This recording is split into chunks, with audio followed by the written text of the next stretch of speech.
Welcome class 8. Today we will learn about sublimation. So sometimes when solids are heated, instead of getting converted into liquid state, sometimes they get converted directly into the vapor state. So this process of conversion from solid to directly into vapor state or gaseous state is called sublimation. So in words we can say sublimation is a process of conversion from solid state to vapor state without passing through the liquid state. Example: dry ice. Dry ice, also known as solid carbon dioxide, is an example of solid that sublimes. Another example we can take for sublimation is camphor, also the naphthalene balls, and the air fresheners that we use in our day-to-day lives.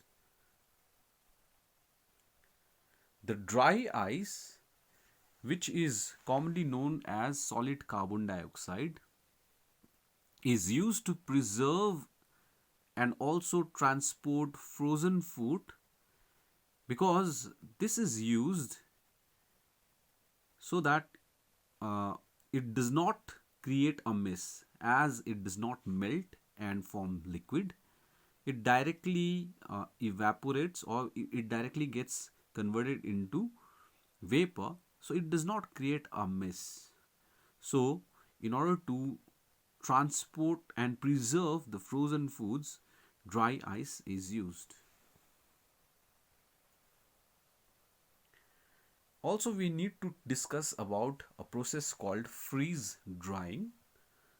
Freeze drying is a process of dehydrating products so that they can be stored easily without refrigerating.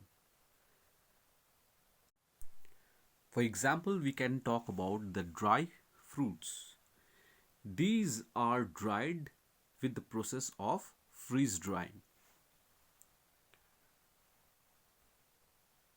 So here we have the energy of sublimation, that is equal to energy of melting plus energy of vaporization.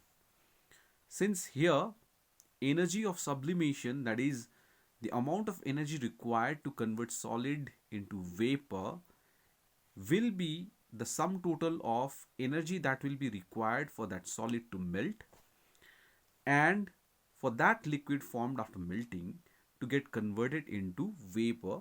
The sum total will be the energy of sublimation. Next is desublimation or deposition. Desublimation, as we know, that it is a process opposite of sublimation.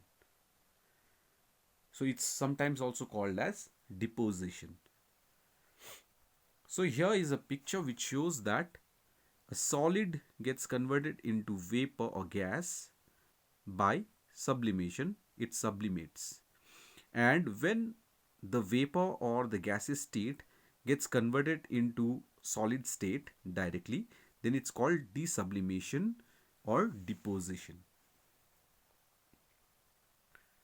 So here is a small mind map so that we can understand that how they are interconnected. Solid melts to liquid and evaporates to form gas, and gas on condensation forms liquid, and on freezing forms solid. And also solid directly forms gas by sublimation, and gas forms solid by deposition. One of the example of deposition is, in nature, water vapor desublimates to form frosts. Frost forms when the water vapor in air freezes directly on cold surfaces like leaves, which have temperature lower than the freezing point of water.